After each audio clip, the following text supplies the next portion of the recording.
like to do one more introduction before I do questions and answers, and I will do questions and answers, and I'm going to ask some of the individuals here in the building with me tonight to help me answer some of those questions.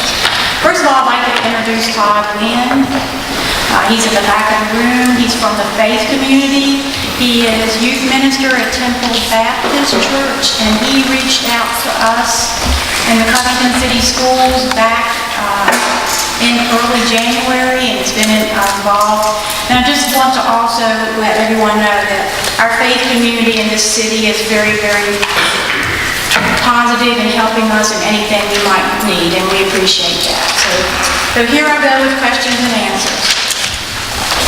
The first question is about the $163,000 in safety grants. Is this for all three schools? Yes, it was for all three schools. Most of that money did go to Covington High School because it was built in 1939. It wasn't built in 2009 like this building.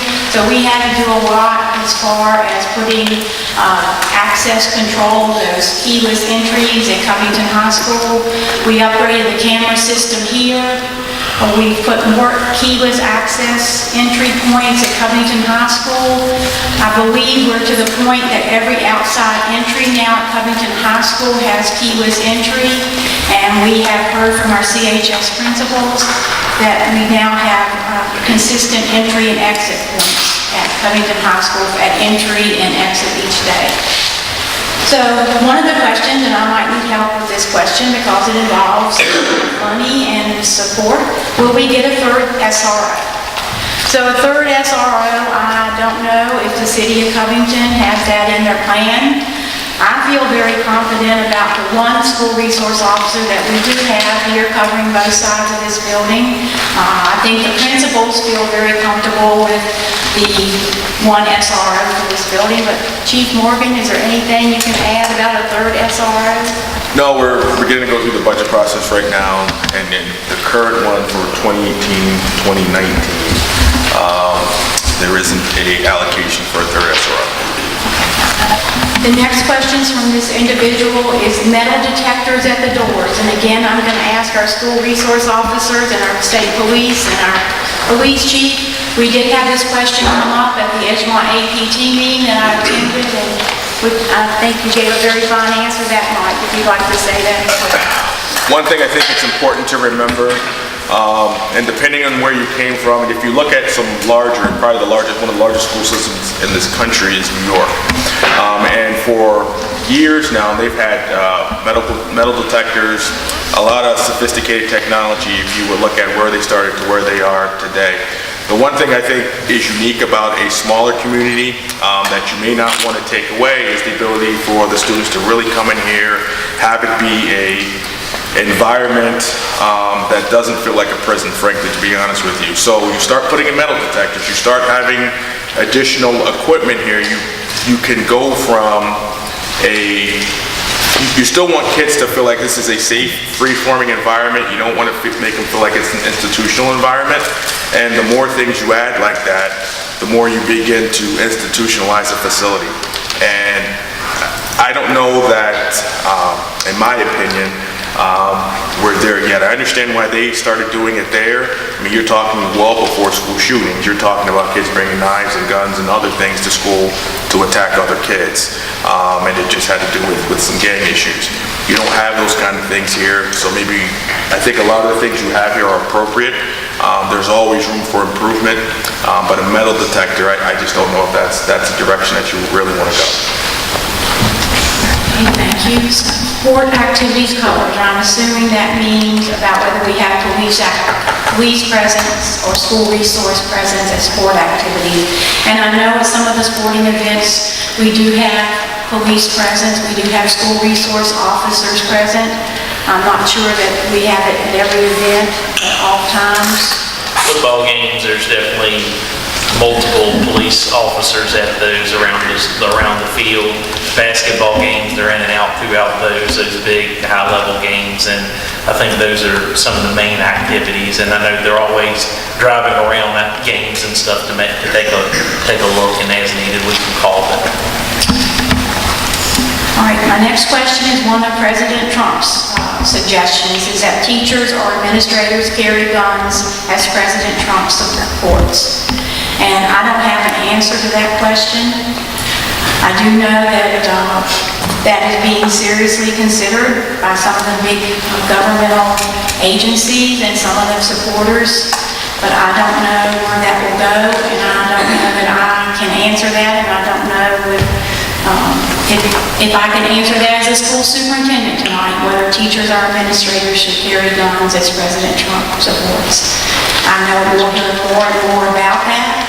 I think it's going to be a hot topic in the near future, and I'm sure there will be a lot of political elections that candidates may run on this, but we'll just have to wait and see where that goes and what the outcome of that might be.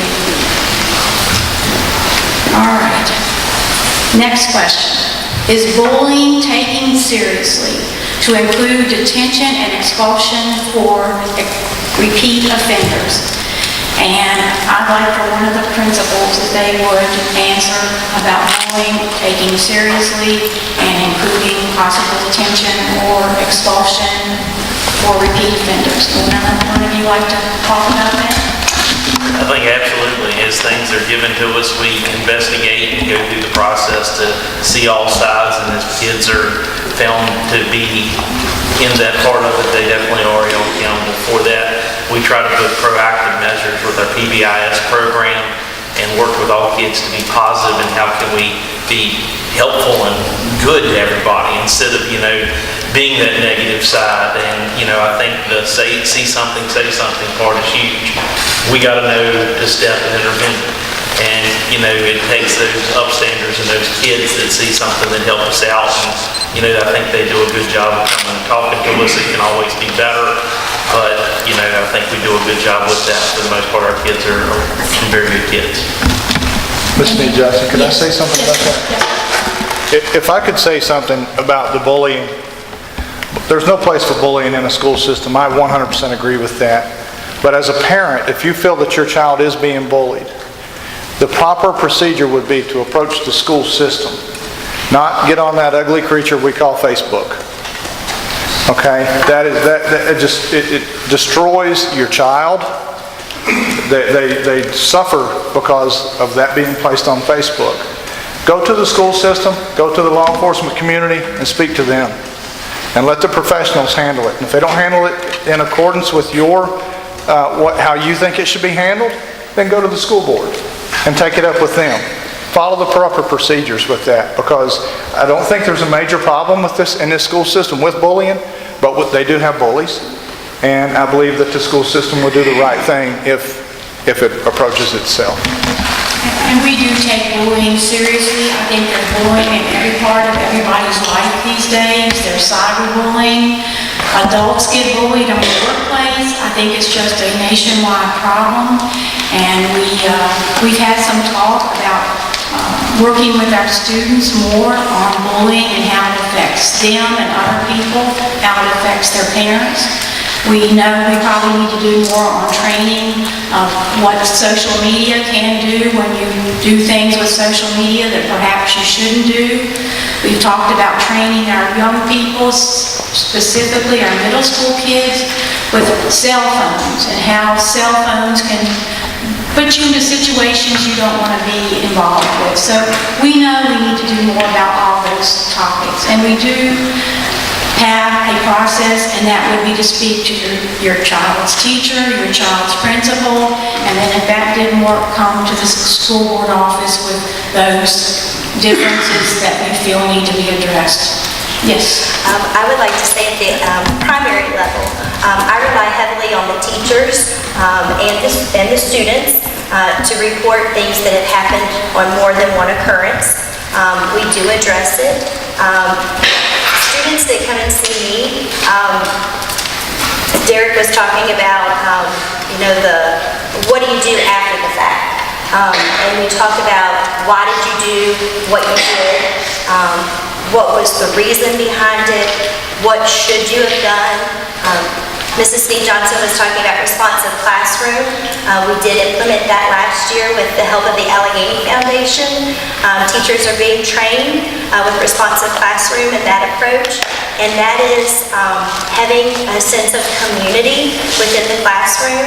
They start their mornings with a morning meeting. They have an activity, a think about type question, and students are encouraged to participate. You can learn a lot by attending those morning meetings.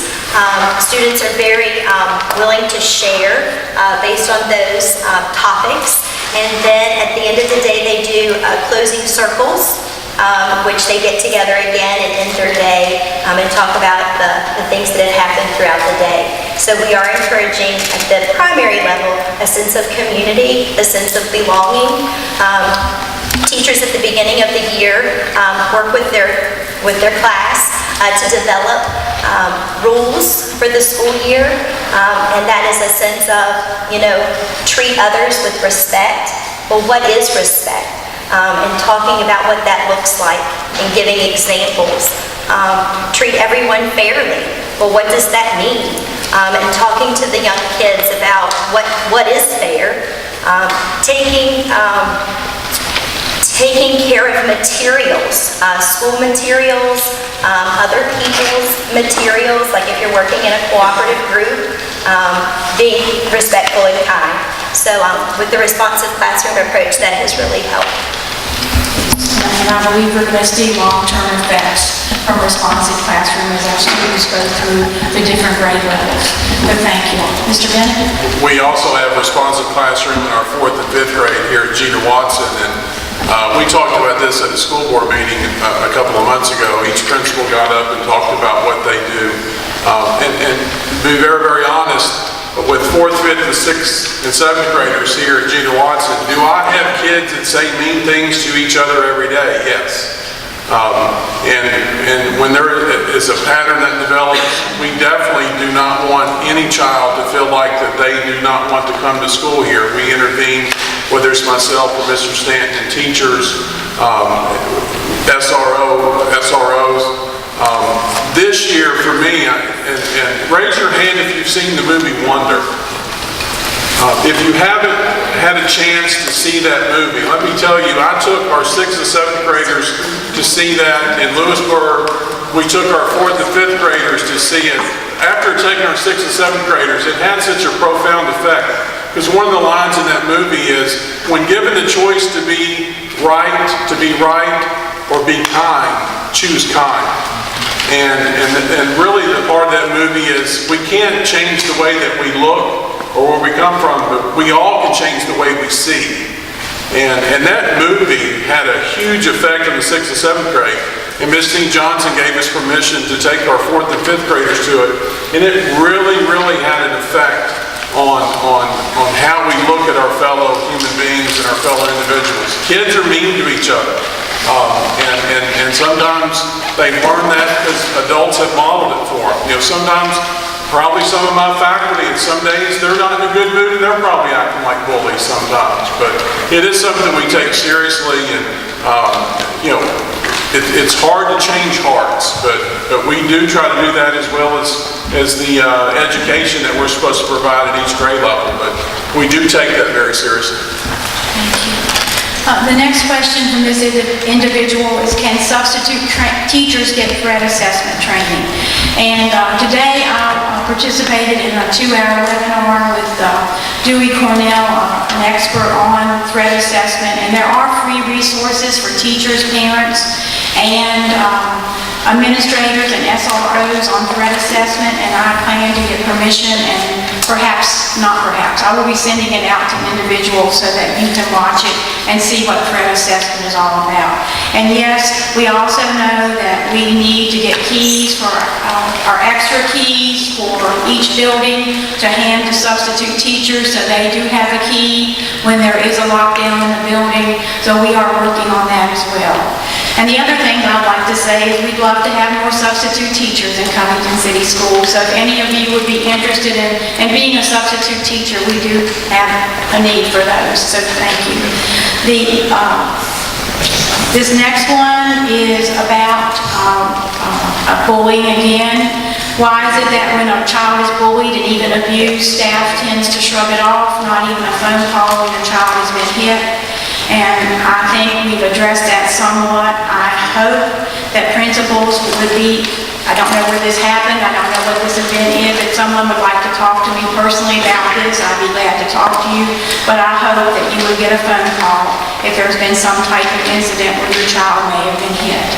And the principal from Rivermont isn't here because Rivermont School isn't under our so-called, is not a part of Covington Schools. It's a private day school, and they have their own body of governing, and we do have close contact with the Rivermont School staff and principal, and if someone would like to talk to me about this question, I'd be glad to talk to them about it after the incident.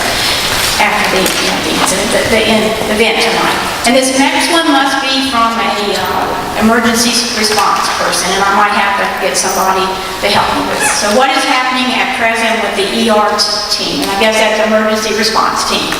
Now, I did have a conversation yesterday with the individual from City Hall who's in charge of the community's emergency response. Who is that gentleman? Eric Tyree, about developing an emergency response team for this whole community that includes the school system. So we are working in that avenue, and we will have, he wants to have training, and he wants us to become part of the entire emergency response efforts in this community, and we will be a partner. Now, ICS protocol set up at this time, I'm not sure what an ICS protocol set up. So would one of you police folks like to talk about a protocol set up, and where would this ICS base be set up, and at what point will you bring in other fire EMS resources? What I'm assuming is the question's related to how would we begin to set up the incident command system, and I'll go under alert. There's all different kinds of groups out there who do training when it comes to responses to critical incidents. One of the ways is the first 3 to 4 people who arrive on any event, if there was a shooting at a school, the first 4 people are going in. The 5th person should then take incident command and then begin to set up resources, i.e. we need ambulance, we need medical, here's where you need to stage, here's where we need other police officers to start to come in at. We're going to start setting up teams as we get other entities and other agencies to come in. Obviously, in a community like this, you would have Covington, the city police responding, as well as the county, the state police. We'd have Clifton Forge. But it's going to take some time for everyone to get here and then to react. So, and I'll go back to the emergency response piece here in a question, part here in a moment. But the incident command system would then be implemented ideally by the 5th person who arrives on scene, who would then begin coordinating resources, because the first 4 should be addressing the threat, making sure the threat is done, and then continuing through the building to make sure there isn't a secondary threat. On the emergency response part of it, I know the state police has an ERT team that they train together all the time, so they're a unit that's self-contained to itself. The county has one right now, and I'm talking with Sheriff Hall about having a regional kind of team, including the city of Covington, to partner with the county. Now, those talks take a lot. You have to have an agreement in place. You have to have an agreement upon training hours, and all that requires staffing dollars and things of that nature. So we're at the initial stages of that conversation.